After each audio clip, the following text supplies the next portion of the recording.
To test a React or Next.js component, first you render the component, and second, you select the elements on the screen that you need to test. Today in this video, I'm going to show you 4 different ways that allow you to select any element on the screen, no matter how deeply nested it is in the HTML document. So let's get started.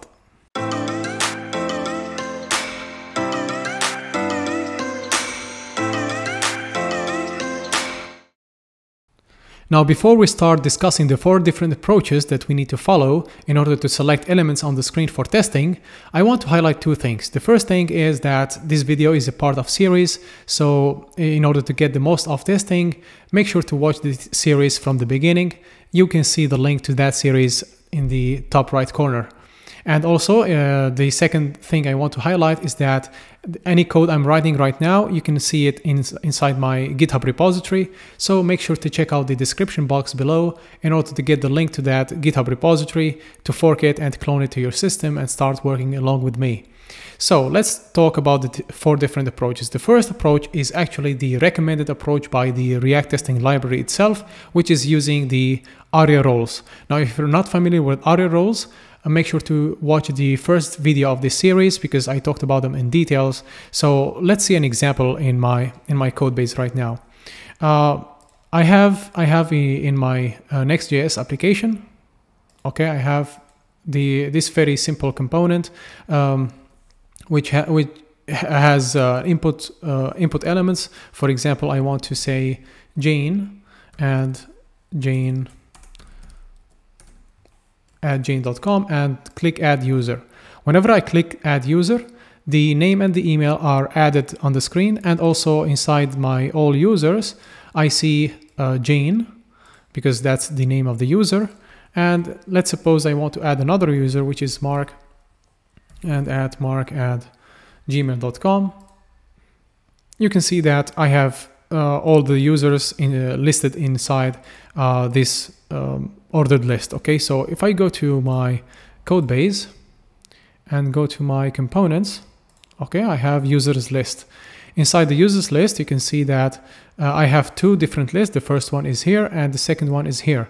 So the first list is unordered list, and the second one is ordered list, and it contains only the usernames without the emails. Okay, so let's suppose now that I want to select all the usernames inside this ordered list. Okay, I want to select these list items here. So to follow the React testing library documentation and recommendations, they recommend that we use the ARIA roles. So in order to select these elements, I want to say const items, which is an array. I named it item 1 because it's the first approach. Anyway, const items 1 equals screen.getAll by role, and here I need to pass the ARIA role. But in my case, I don't know the name of the ARIA role I want to select.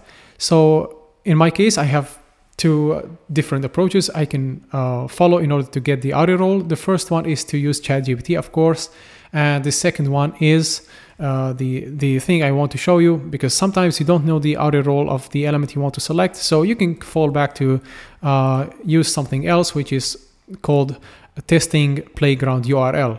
So whenever you write screen.log_testing_playground URL, you get an you get an URL. This URL represents the HTML document in encoded format. So I want to hold the Control key and press left button on my mouse, and that will lead me to a link in my browser. And you can see in my browser it's a testing playground. It's not a perfect tool, but it's very helpful. So for now, let's suppose I want to select these items. Okay, li name Jane, which actually are here. Okay, I want to select the ordered list. So I want to click on Mark or Jane, whatever.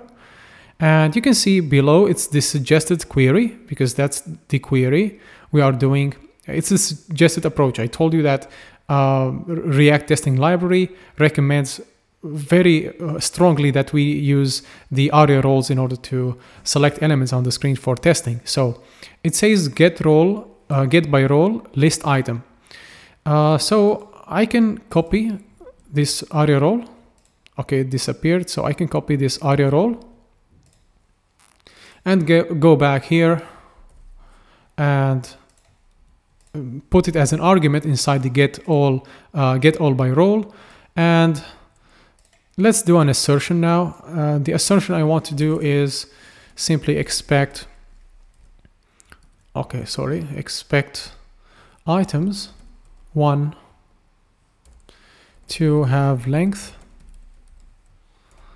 Okay, in order to see the list of assertions that are available to us, you can go to just documentations, and you can see a long list of all the assertions that we have access to.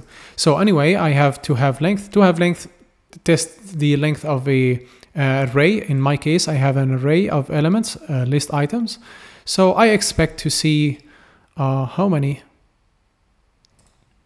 Okay, in my case, I expect to see 2 li elements. So I want to say 2 and see if the test passes or not. Okay, the test fails. Okay, the test says expected 2. Okay, that's what we wrote, but we received 6. Why did we receive 6? If we look at the screen, okay, let's go to testing library, testing playground, sorry. So we have this li element and this li element, but also we have this one, and these two, okay? And they are inside the UL, unordered list. And here we have inside the ordered list. So we have in total 6 elements on the screen. So how can we test that? We need to select only these 2 li elements inside the ordered list, not inside the entire document. Okay, so how can we say that to this function? You need to know that you cannot simply by selecting the aria roles. We cannot do that because aria roles cannot differentiate between list items inside an ordered list or inside an unordered list. So this approach is not the best. So we need to follow the third approach that I told you about. The third approach uses something called a test ID. So what is test ID? Test ID is simply an attribute that we can add to some element on the screen. For example, in my case here in the ordered list, because I want to select the items inside the ordered list. So I want to say here to add a data test ID, which is a specific attribute that we need to add. And then we pass it a value, which is, for example, users. And then we can call this within function from the React testing library. Okay, I want to call it within screen.get by test ID and pass this test ID that we passed already to the ordered list, which is users, and then get by roles, which is list item, and we get an array. So we need to test that the array that we got, okay, have the length of 2. So let's see.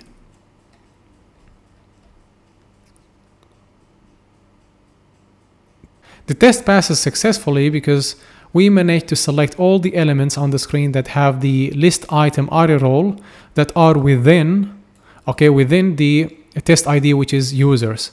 And in my case, if you remember, the ordered list have the test ID of users, and inside it I have only one list item, but since we have 2 users, then we get 2 list items inside this ordered list test ID. So anyway, this approach works fine, but some people might argue that it's not the best because we are modifying the components only for the test, for the sake of testing.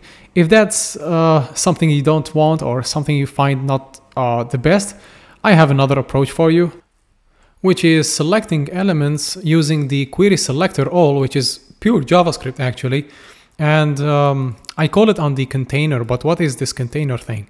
A container is simply when we render the component on the screen, we get back an array, an object, and that object contains different properties, and one of the properties is the container. So I want to destructure off the container from that object, and using that container, I want to query selector all.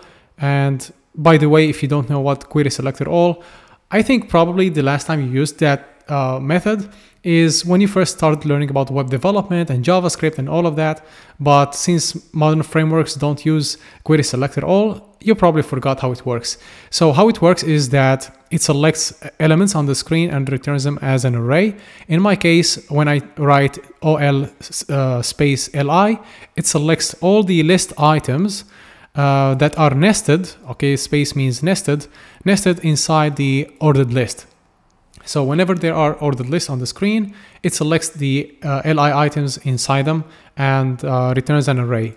So anyway, first let's test the items 3. If the array I get from this query selector all, sorry, let's test if the length of that array is of length 2. And it should work. Yeah, it works perfectly fine because we have only 2 users, which is Mark and Jane, and there are 2 list items inside the ordered list. But let's see what this container is actually. If I go to the testing playground, okay, if I go here, you can see that I have a div in the beginning, and then we have another div.